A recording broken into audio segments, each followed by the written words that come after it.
আজ আমরা পদার্থবিদ্যার একটা নতুন অধ্যায় নিয়ে আলোচনা করব। অধ্যায়টা হচ্ছে তাপের ঘটনাসমূহ।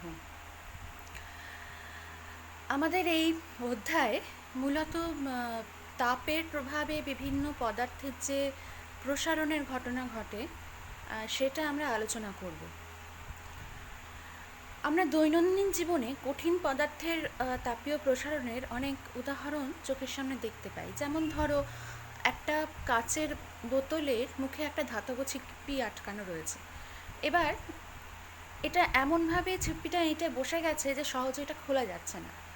তখন কি করতে হবে? হয় ছিপিটার উপর তোমাকে একটুখানি গরম জল ঢেলে দিতে হবে, নইলে ওটাকে উত্তপ্ত করতে হবে। তাহলে দেখা যাবে কিন্তু বোতলের মুখ থেকে সহজেই ধাতব ছিপিটা খুলে এলো। কেন এটা হলো? কারণ আমি এখানে গরম জল ঢেলেছি বা ওটাকে উত্তপ্ত করেছিলাম, তার মানে তাপ দিয়েছি। তাহলে তাপের প্রভাবে ছিপিটার নিশ্চয়ই প্রসারণ হয়েছে, ছিপিটা বেড়ে গেছে। সেই জন্য ছিপিটা কাচের বোতলের মুখ থেকে খুলে এলো। কিন্তু এখানে কি তাপের প্রভাবে শুধু ছিপিটারই প্রসারণ হয়েছে? এখানে কি কাঁচের প্রসারণ হয়নি? অবশ্যই হয়েছে, কিন্তু কাঁচের প্রসারণের চেয়ে ধাতুর যে প্রসারণ, মানে ধাতব ছিপিটার যে প্রসারণ, সেটা অনেকটা বেশি হয়েছে, যার জন্য ছিপিটা আমরা সহজে খুলতে পেরেছি। যদি আমরা এক্ষেত্রে মানে আমরা যদি ওটাকে রেখে দিতাম, আমি যদি গরম করে ওটাকে রেখে দিতাম, তখন কি হতো? তখন কিন্তু ওটা সংকুচিত হয়ে যেত, মানে ছিপিটা তাপ প্রয়োগে বাড়তো ঠিকই, কিন্তু তারপরে ওটাকে রেখে ঠান্ডা করে ফেলার ফলে ওটা কিন্তু আবার আগের অবস্থায় ফিরে যেত, তাহলে কিন্তু আর খোলা যেত না ছিপিটা। আচ্ছা, যদি কাঁচের প্রসারণ ছিপির প্রসারণের সঙ্গে সমান হতো, মানে ধাতুর প্রসারণ আর কাঁচের প্রসারণ যদি একই হতো, তখন কি হতো? তাহলেও কিন্তু অবস্থার কোনো উন্নতি হতো না, কারণ তাহলে কিন্তু আমরা আগে যে অবস্থায় থেকে আমরা শুরু করেছিলাম সেখানেই আমাকে থাকতে হতো, কারণ কাঁচের মুখ থেকে আমরা কিন্তু তখন ছিপিটা খুলতে পারতাম না। আর যদি কাঁচের প্রসারণ ধাতুর প্রসারণের থেকে বেশি হতো, তখন কি হতো? তখন কিন্তু ছিপিটা আরও বেশি কাঁচের বোতলের মুখে আটকে বসতো, আমরা কিন্তু ওই অবস্থায় খুলতে পারতাম না। তাহলে এই যে এখানে এই উদাহরণটা দেখলাম, এটা কিন্তু এই ধাতব ছিপিটার তাপের প্রভাবে প্রসারণের জন্য হয়েছে। অর্থাৎ ধাতব ছিপিটা একটা কঠিন পদার্থ, আমরা এটাকে কঠিন পদার্থের তাপীয় প্রসারণের একটা উদাহরণ হিসেবে ধরতে পারি। তো তাপের প্রভাবে এই যে কঠিন পদার্থের প্রসারণ, এটা কিন্তু আমরা 3 রকম প্রসারণ কঠিন পদার্থের ক্ষেত্রে দেখতে পাই। যেহেতু কঠিন পদার্থের নির্দিষ্ট আকার এবং নির্দিষ্ট আয়তন আছে, সেই জন্য তাপের প্রভাবে কিন্তু কঠিন পদার্থ দৈর্ঘ্যে প্রসারিত হতে পারে, ক্ষেত্রফলে প্রসারিত হতে পারে, আবার তার আয়তনে প্রসারিত হতে পারে। সেই জন্য আমরা কঠিন পদার্থের 3 প্রকার প্রসারণের কথা পড়ব। একটা হচ্ছে রৈখিক প্রসারণ বা দৈর্ঘ্য প্রসারণ, একটা হচ্ছে ক্ষেত্র প্রসারণ, আর একটা হচ্ছে আয়তন প্রসারণ। তরল বা গ্যাসের ক্ষেত্রে কিন্তু যেহেতু নির্দিষ্ট আকার ওদের থাকে না, সেই জন্য কি ওদের ক্ষেত্রে আমরা শুধু আয়তন প্রসারণটাই পড়ব। কঠিন পদার্থের ক্ষেত্রে কিন্তু উষ্ণতা বৃদ্ধিতে গ্যাস বা তরলের থেকে প্রসারণ অনেক কম হয়। আমরা কিন্তু খালি চোখে প্রায় ওটা বুঝতেই পারি না। আমরা এটাকে পরীক্ষালব্ধ ফলাফল বা পরীক্ষা করে আমাকে বুঝতে হয় যে কঠিন পদার্থের আদৌ তাপের প্রভাবে কোনো প্রসারণ হয়েছে কিনা। এবার আমরা একটা জিনিস জেনে নিই, যে আমরা তো জানলাম তাপের প্রভাবে কঠিন পদার্থের প্রসারণ হয়, কিন্তু সমস্ত কঠিন পদার্থই কি একই উষ্ণতা বৃদ্ধিতে একই রকম প্রসারণ হবে? সেটা আমরা একটা পরীক্ষার সাহায্যে একটু দেখে নিই। দেখো, এইখানে আমরা যেটা নিয়েছি এটাকে আমরা বলছি এটা দ্বিধাতব পাত। মানে কি?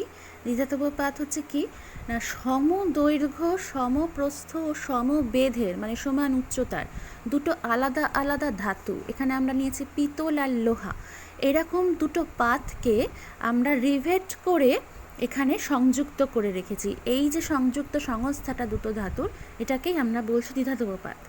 এবার সাধারণ উষ্ণতায় এই যে দ্বিধাতব পাতটা তোমরা দেখছো যে এটা কিন্তু একদম সোজা অবস্থায় রয়েছে।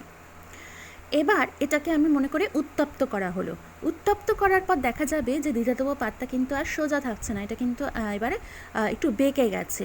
এই বেঁকে গেলে এটা দেখা যাবে যে পিতলের পাতটা বাইরের দিকে থাকছে, মানে উত্তল পৃষ্ঠে থাকছে, আর অবতল পৃষ্ঠে ভেতরের দিকে থাকছে হচ্ছে লোহার পাতটা। আবার আমি যদি উল্টোটা করি, আমি যদি ওটা যদি আবার সাধারণ উষ্ণতায় ফিরে আসে, আবার কিন্তু সেটাই আগের মতো হয়ে যাবে। আবার যদি আমি একে শীতল করি, শীতল করলে দেখা যাবে, মানে উষ্ণতা কমালে দেখা যাবে যে এর কিন্তু বিপরীত ঘটনাটা ঘটলো। মানে এবার পিতলের পাত্তা ভেতরের দিকে থাকছে আর লোহার পাত্তা থাকছে বাইরের দিকে, মানে পাত্তি বেঁকে গেছে দ্বিধাদ্বৈত পাত্রে, কিন্তু পিতলটা এবার ভেতরের দিকে থাকছে আর লোহা থাকছে বাইরের দিকে। তাহলে এখানে আমরা কি সিদ্ধান্তে আসতে পারি দেখো, এখানে নিশ্চয়ই এই সমদৈর্ঘ্য সমপ্রস্থ সমবেদ বিশিষ্ট পিতল আর লোহার পাতের যে দৈর্ঘ্য প্রসারণটা কিন্তু একরকম হয়নি। এখানে উত্তপ্ত যখন করা হয়েছে তখন কিন্তু পেতলের যে প্রসারণ সেটা কিন্তু লোহার তুলনায় অনেক বেশি হয়েছে, যার জন্য পেতলটা দৈর্ঘ্যে বেশি বেড়েছে বলে ওটা বেশি মানে বাইরের দিকে রয়েছে। আর ওদিকে আমরা যদি তাপমাত্রা হ্রাস করি, মানে আমি যখন ঠান্ডা করছি তখন কি হচ্ছে, পেতলের যে দৈর্ঘ্য সংকোচন সেটাও কিন্তু লোহার তুলনায় বেশি, মানে লোহা যতটা সংকুচিত হচ্ছে পেতল কিন্তু তার থেকে বেশি সংকুচিত হচ্ছে। সেই জন্য শীতল অবস্থায় আমরা এখানে দেখছি যে পেতলটা থাকছে হচ্ছে ভেতরের দিকে আর লোহার পাত্তা থাকছে তার পাত্তার বাইরের দিকে। ঠিক আছে, আমরা এইরকম উষ্ণতা নিয়ন্ত্রক যন্ত্র থার্মোস্ট্যাটে কিন্তু এইরকম দ্বিধাতব পাত ব্যবহার করা হয়। তাহলে এখান থেকে আমরা এই সিদ্ধান্তে আসতে পারি যে একই দৈর্ঘ্যের বিভিন্ন কঠিন পদার্থের যে একই পরিমাণ আমি যদি উষ্ণতা বৃদ্ধি করি তাহলে কিন্তু তাদের প্রসারণ কিন্তু আলাদা আলাদা হচ্ছে। আমরা এখানে শুধু পিতল আর লোহার উদাহরণটা দিয়ে বোঝালাম, কিন্তু অন্যান্য সকল কঠিনের বেলাতেও কিন্তু এরকমভাবে প্রসারণ আলাদা আলাদা হবে একই উষ্ণতা বৃদ্ধিতে। এবার আমরা একটু চলে আসি যে আমরা এখানে এবার কঠিন পদার্থের দৈর্ঘ্য প্রসারণ সম্পর্কে একটু আলোচনা করব। আমরা তো জানি জেনেছি যে কঠিন পদার্থের তাপের প্রভাবে যে প্রসারণ সেটাকে আমরা বলছি কঠিনের তাপীয় প্রসারণ। এবার কঠিনের 3 রকম প্রসারণ হবে, একটা হচ্ছে কঠিনের দৈর্ঘ্য প্রসারণ বা রৈখিক প্রসারণ, ক্ষেত্র প্রসারণ, আর হচ্ছে আয়তন প্রসারণ। তাহলে তাপের প্রভাবে কঠিন পদার্থের দৈর্ঘ্যের যে প্রসারণ সেইটাকে আমরা বলছি কঠিনের দৈর্ঘ্য প্রসারণ। এবার এইখানে আমাকে একটা টার্ম কিন্তু পড়তে হবে, সেটা হচ্ছে কি দৈর্ঘ্য প্রসারণ গুণাঙ্ক। দৈর্ঘ্য প্রসারণ গুণাঙ্ক মানে এই দৈর্ঘ্য প্রসারণ গুণাঙ্কের মান দেখে কিন্তু আমরা বুঝতে পারবো যে কোন পদার্থের প্রসারণ বেশি হবে, কোন পদার্থের প্রসারণ কম হবে। একই উষ্ণতা বৃদ্ধিতে কার প্রসারণ বেশি কার প্রসারণ কম এটা কিন্তু আমরা দৈর্ঘ্য প্রসারণ গুণাঙ্কের মান থেকে বুঝতে পারবো। তো এখানে দৈর্ঘ্য প্রসারণ গুণাঙ্কের যে সংজ্ঞা সেটা বলা হচ্ছে যে কোনো কঠিন পদার্থের প্রতি একক উষ্ণতা বৃদ্ধিতে একক দৈর্ঘ্যে যে দৈর্ঘ্য প্রসারণ হয় তাকে আমরা ওই কঠিন পদার্থের দৈর্ঘ্য প্রসারণ গুণাঙ্ক বলছি। ঠিক আছে, একক উষ্ণতা বৃদ্ধিতে একক দৈর্ঘ্যে কঠিন পদার্থের যে দৈর্ঘ্য প্রসারণ হচ্ছে তাকে আমরা ওই কঠিনের দৈর্ঘ্য প্রসারণ গুণাঙ্ক বলছি। এবার আমি এখানে আমি ধরলাম যে T1 উষ্ণতায় একটি কঠিন পদার্থের দৈর্ঘ্য আমি ধরছি, কঠিন পদার্থের দৈর্ঘ্য আমি ধরছি L1। ঠিক আছে, এবার আমি উষ্ণতা বাড়িয়েছি, উষ্ণতা বাড়িয়ে আমি করছি কি T2 করা হচ্ছে। ঠিক আছে, আর এই T2 উষ্ণতায় আমি ওই কঠিনের দৈর্ঘ্য প্রসারিত হয়েছে, উষ্ণতা যেহেতু বাড়ানো হয়েছে তাহলে আমি এখানে এটাকে দেখছি হচ্ছে L2 দৈর্ঘ্য মনে করলাম আমি L2। তাহলে ওর যে আমি দৈর্ঘ্য প্রসারণ গুণাঙ্ক, আমি যদি দৈর্ঘ্য প্রসারণ গুণাঙ্ক এটাকে আমি যদি আলফা দিয়ে চিহ্নিত করি, দৈর্ঘ্য প্রসারণ গুণাঙ্ক কিন্তু কঠিন পদার্থের দৈর্ঘ্য প্রসারণ গুণাঙ্ক আলফা দিয়ে প্রকাশ করা হয়। তাহলে আলফা ইকুয়াল টু আমি কী বলেছি যে একক উষ্ণতা বৃদ্ধিতে একক দৈর্ঘ্যে যে দৈর্ঘ্য প্রসারণ হয় তাকে আমরা বলছি তার দৈর্ঘ্য প্রসারণ গুণাঙ্ক। তাহলে এখানে আলফা ইকুয়াল টু হবে L2 minus L1 by L1 into T2 minus T1। ঠিক আছে, অর্থাৎ উষ্ণতা এখানে বাড়ানো হয়েছে কি T2 মাইনাস T1 পরিমাণ উষ্ণতা বাড়িয়েছি, দৈর্ঘ্যের প্রসারণ হয়েছে L2 মাইনাস L1। তাহলে একক উষ্ণতা বৃদ্ধিতে দৈর্ঘ্য প্রসারণ হলো L2 minus L1 by T2 minus T1, এবং প্রতি একক দৈর্ঘ্যে সেটা হলো কত, প্রাথমিক দৈর্ঘ্য L1 হলে অতটা, তাহলে প্রাথমিক একক দৈর্ঘ্যের ক্ষেত্রে আমরা কতটা প্রসারণ পাচ্ছি, L2 minus L1 by L1 into T2 minus T1। তাহলে এইটা গেল আমাদের দৈর্ঘ্য প্রসারণ গুণাঙ্কের রাশিমালা। এবার আমরা এই দৈর্ঘ্য প্রসারণ গুণাঙ্কের যে একক, মানে আলফা এর যে এককটা আমরা এখানে দেখব সেটা কি হবে। এখানে আমরা পরিষ্কার দেখতে পাচ্ছি যে L2 মাইনাস L1, তার মানে ওপরে একটা এখানে দৈর্ঘ্যের একক থাকবে, নিচে কি থাকবে, নিচে দেখো L1, তার মানে আবার একটা নিচে দৈর্ঘ্যের একক থাকবে, ইন্টু কিসের একক থাকবে, ইন্টু থাকবে দেখো এখানে উষ্ণতার একক। ঠিক আছে, উষ্ণতার একক। এবার দৈর্ঘ্যের একক আর দৈর্ঘ্যের একক এখানে কিন্তু কেটে যাচ্ছে, পড়ে থাকবে কি 1 বাই উষ্ণতার একক, এইটা। হ্যাঁ, আচ্ছা, তাহলে আমরা দৈর্ঘ্য প্রসারণ গুণাঙ্কের একক দেখছি শুধুমাত্র কিন্তু উষ্ণতার এককের ওপর নির্ভরশীল। সেই জন্য আমরা এখানে আলফা এর যে একক সেটা আমরা দেখতে পাবো এরকম হতে পারে, মানে 1 বাই ডিগ্রি সেলসিয়াস, তার মানে ডিগ্রি সেলসিয়াস ইনভার্স হতে পারে, ডিগ্রি ফারেনহাইট ইনভার্স হতে পারে, বা কেলভিন ইনভার্স হতে পারে। ঠিক আছে, এখানে আমরা কিন্তু এই এককগুলো পাবো দৈর্ঘ্য প্রসারণ গুণাঙ্কের ক্ষেত্রে। এবার আমরা এখানে দেখো, আমরা একটা উদাহরণ দিচ্ছি, ধরো লোহার দৈর্ঘ্য প্রসারণ গুণাঙ্ক আমি বলছি 12 ইন্টু 10⁻⁻6 ডিগ্রি সেলসিয়াস ইনভার্স। লোহার দৈর্ঘ্য প্রসারণ হচ্ছে 12 ইন্টু 10⁻⁻6 ডিগ্রি সেলসিয়াস ইনভার্স। এটা বলতে আমরা কি বুঝছি, আমরা বুঝছি যে কোনো লোহার দণ্ডের উষ্ণতা প্রতি 1 ডিগ্রি সেলসিয়াস বৃদ্ধি করলে দণ্ডটির যে প্রাথমিক দৈর্ঘ্যের সেটা কিন্তু 12 ইন্টু 10⁻⁻6 অংশ দৈর্ঘ্যে বৃদ্ধি ঘটে। ঠিক আছে, 1 ডিগ্রি সেলসিয়াস উষ্ণতা বৃদ্ধিতে ওটার কত, লোহার দণ্ডটার যে মানে প্রাথমিক দৈর্ঘ্যের আমরা 12 ইন্টু 10⁻⁻6 অংশ দৈর্ঘ্য বৃদ্ধি ঘটে। এটাকে আমরা অন্যভাবেও বলতে পারি, যে আমি বলতে পারি যে লোহার দণ্ডের 1 ডিগ্রি সেলসিয়াস উষ্ণতা বৃদ্ধিতে ওর যদি প্রাথমিক দৈর্ঘ্য হয় 1 সেন্টিমিটার, তাহলে ওর দৈর্ঘ্য প্রসারণ হবে 12 ইন্টু 10⁻⁻6 সেন্টিমিটার। এটাও কিন্তু আমরা বলতে পারি। আচ্ছা, এবার আমরা এই দৈর্ঘ্য প্রসারণ গুণাঙ্কের একটা তথ্য আমরা একটু জেনে নেব। দেখো, এই ছকটা একটুখানি এখানে পড়তে হবে। এখানে পরিষ্কারভাবে কয়েকটা পদার্থের নাম দেয়া আছে এবং তার সঙ্গে তাদের দৈর্ঘ্য প্রসারণ গুণাঙ্কের আমরা দেখছি যে মানে ডেটাগুলো দেয়া রয়েছে। প্রথমে দেখো রয়েছে এখানে হিরের প্রসারণ অবশ্যই খুব কম। তারপর দেখো ইনভারটা হচ্ছে কি আয়রন আর নিকেলের একটা সংকর ধাতু, এরও কিন্তু প্রসারণ খুব কম। মানে আমি হিরেটা অধাতব পদার্থ, তারপর দেখো আমি প্রথম যে সংকর ধাতুটা পেলাম সেটা হচ্ছে ইনভার, এর কিন্তু দেখো প্রসারণটা, দৈর্ঘ্য প্রসারণ গুণাঙ্কের মানটা খুব কম। তাহলে ওর একক উষ্ণতা বৃদ্ধিতে একক দৈর্ঘ্য প্রসারণ কিন্তু খুব কম হচ্ছে, 1.2 ইন্টু 10⁻⁻6 ডিগ্রি সেলসিয়াস ইনভার্স। তারপর দেখো ইস্পাতের 11 ইন্টু 10⁻⁻6 ডিগ্রি সেলসিয়াস ইনভার্স। লোহার তো একটু আগেই বললাম 12 ইন্টু 10⁻⁻6 ডিগ্রি সেলসিয়াস ইনভার্স। আচ্ছা, তামার দেখো 16.7 ইন্টু 10⁻⁻6 ডিগ্রি সেলসিয়াস ইনভার্স। আচ্ছা, রূপো, পিতল, অ্যালুমিনিয়ামের কিন্তু বেশ অনেকটা বেশি, মানে যে দৈর্ঘ্য প্রসারণ গুণাঙ্কের মানটা অনেকটা বেশি।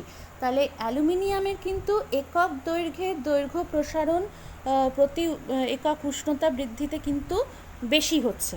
তাহলে অ্যালুমিনিয়াম কিন্তু আমি যদি এতগুলো ধাতুর কথা যদি আমি চিন্তা করি, এদের মধ্যে একই উষ্ণতা বৃদ্ধিতে অ্যালুমিনিয়ামের প্রসারণ কিন্তু সবথেকে বেশি হবে। তাহলে এই ছকটা কিন্তু আমাদের একটুখানি মনে রাখতে হবে।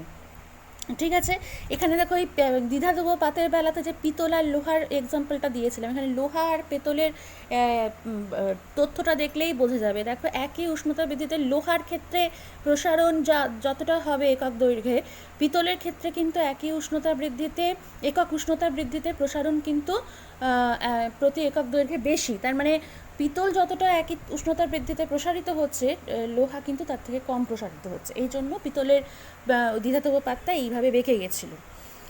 আচ্ছা, এইটা গেল মোটামুটিভাবে আমাদের দৈর্ঘ্য প্রসারণ গুণাঙ্কের যে তালিকাটা। এইবার আমরা চলে আসবো এবার ক্ষেত্র প্রসারণ গুণাঙ্কে, মানে কঠিন পদার্থের এবার দ্বিতীয় ইয়েটা আমাকে করতে হবে, সেটা হচ্ছে ক্ষেত্র প্রসারণ গুণাঙ্ক। ক্ষেত্র প্রসারণ গুণাঙ্কটা কি? এখানে সংজ্ঞাগুলো কিন্তু খুবই সহজ। ক্ষেত্র প্রসারণ গুণাঙ্ক মানে হচ্ছে যে আমরা এখানে কোনো কঠিন পদার্থের প্রতি একক উষ্ণতা বৃদ্ধিতে একক ক্ষেত্রফলে যে ক্ষেত্র প্রসারণ হয় তাকে আমরা ওই কঠিন পদার্থের ক্ষেত্র প্রসারণ গুণাঙ্ক বলছি। তাহলে এটাকে কিন্তু আমরা বিটা দিয়ে সূচিত করব। ঠিক আছে, বিটা দিয়ে আমরা এটাকে সূচিত করব। এবার আমি এখানে ধরে নিচ্ছি, আমি মনে করে নিলাম যে T1 উষ্ণতায়, আমি T1 উষ্ণতায় একটা কঠিন পদার্থের আমি পৃষ্ঠতলের ক্ষেত্রফল ধরে নিচ্ছি, পৃষ্ঠতলের ক্ষেত্রফল ধরে নিচ্ছি S1। ঠিক আছে, এবার আমি উষ্ণতা বাড়িয়ে আমি যখন T2 করছি, T2 উষ্ণতায় আমি ওই পৃষ্ঠতলের ক্ষেত্রফল ধরে নিচ্ছি S2। ঠিক আছে, পৃষ্ঠতলের ক্ষেত্রফল ধরছি S2। এখানে T2 গ্রেটার দ্যান T1, মানে উষ্ণতা বাড়িয়ে আমি T2 করেছি। তাহলে অবশ্যই S2 গ্রেটার দ্যান S1, মানে এখানে ক্ষেত্রফলের প্রসারণ হয়েছে। তাহলে এখানে আমরা দেখছি যে ক্ষেত্র প্রসারণ গুণাঙ্কের ইয়েটা আসবে কি না, একক ক্ষেত্রফলে প্রতি একক উষ্ণতা বৃদ্ধিতে কতখানি ক্ষেত্রফলের প্রসারণ হচ্ছে। তাহলে S2 minus S1 by S1 into T2 minus T1, এটা।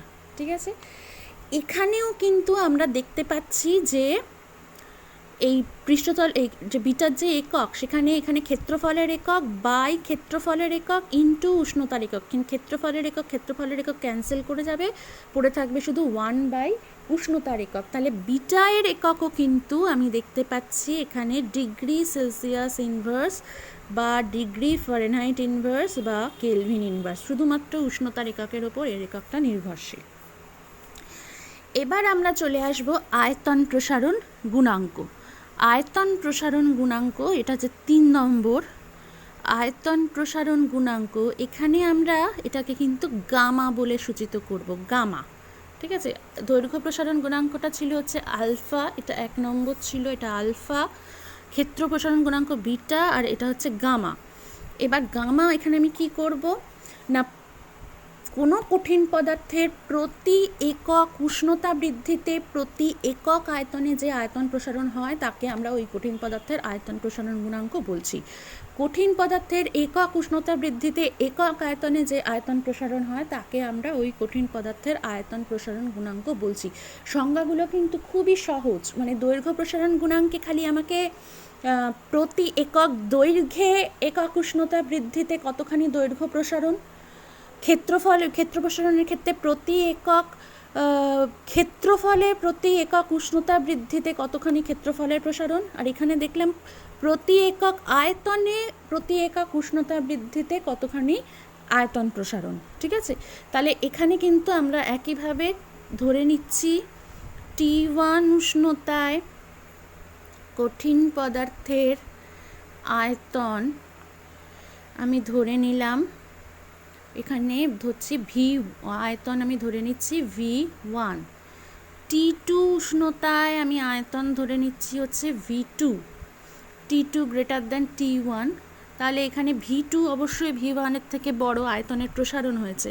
তাহলে এখানে গামার যে এক্সপ্রেশন সেটা কি আসবে না, V2 মাইনাস V1, মানে আয়তনের প্রসারণ, ডিভাইডেড বাই হচ্ছে এখানে কি পাবো, V1 বাই V1 ইন্টু হচ্ছে T2 মাইনাস T1। ঠিক আছে, এটা হচ্ছে আমাদের গামার মান। প্রতি একক উষ্ণতা বৃদ্ধিতে প্রতি একক আয়তনে কতখানি আয়তন প্রসারণ হয়েছে। তো গামা এর একক, আমরা আয়তন প্রসারণ গুণাঙ্কের একক নিয়ে আলোচনা করছি, এখানেও কিন্তু আয়তনের একক বাই আয়তনের একক ইন্টু উষ্ণতার একক, তাহলে আয়তনের একক এখানে ক্যান্সেল করে যাচ্ছে, আর এখানে নিচে থাকছে হচ্ছে শুধুমাত্র উষ্ণতার একক, তাহলে এটাও কিন্তু উষ্ণতার এককের ওপর নির্ভরশীল। তাহলে আমরা পাচ্ছি ডিগ্রি সেলসিয়াস ইনভার্স বা ডিগ্রি ফারেনহাইট ইনভার্স বা কেলভিন ইনভার্স, এই তিনটেই হতে পারে গামা বা কঠিন পদার্থের আয়তন প্রসারণ গুণাঙ্কের একক। ঠিক আছে, তাহলে এখানে কিন্তু আমরা দেখলাম যে তিনটে ক্ষেত্রেই কঠিন পদার্থের দৈর্ঘ্য প্রসারণ গুণাঙ্ক বা ক্ষেত্র প্রসারণ গুণাঙ্ক বা আয়তন প্রসারণ গুণাঙ্ক তিনটের এককে কিন্তু শুধুমাত্র উষ্ণতার এককের ওপর নির্ভরশীল। ঠিক আছে, তাহলে এখান থেকে আমাকে পড়তে হবে দ্বিধাতব পাতের পরীক্ষা, কঠিন পদার্থের কত রকমের প্রসারণ হচ্ছে, প্রত্যেকটা দৈর্ঘ্য প্রসারণ গুণাঙ্ক, ক্ষেত্র প্রসারণ গুণাঙ্ক, আয়তন প্রসারণ গুণাঙ্কের সংজ্ঞা, তাদের একক এবং তাদের যে এক্সপ্রেশনটা সেটা আমাদের পড়তে হবে। আর পড়তে হবে কি, দৈর্ঘ্য প্রসারণ গুণাঙ্কের যে একটা তালিকা আছে সেইটা আমাদের জেনে রাখতে হবে। এখানে আরেকটা কথা একটু বলে রাখা ভালো যে এই 3 প্রকার প্রসারণ গুণাঙ্কের মধ্যে কিন্তু একটা সম্পর্ক আছে। সেটা কি? সেটা হচ্ছে যে আলফা সমান সমান হচ্ছে বিটা বাই 2 সমান সমান গামা বাই 3। এই 3টে প্রসারণ গুণাঙ্কের মধ্যে এইটা হচ্ছে সম্পর্ক, এটা আমরা একটু মনে রাখতে পারি। আলফা দৈর্ঘ্য প্রসারণ গুণাঙ্ক, বিটা ক্ষেত্র প্রসারণ গুণাঙ্ক, আর গামা হচ্ছে আয়তন প্রসারণ গুণাঙ্ক। তাহলে তিনজনের মধ্যে এই সম্পর্কটা কিন্তু এটা সত্যি, কিন্তু এর গাণিতিক প্রমাণের এই মুহূর্তে কোনো দরকার নেই। তাহলে এই হচ্ছে আমাদের কঠিন পদার্থের তাপীয় প্রসারণ।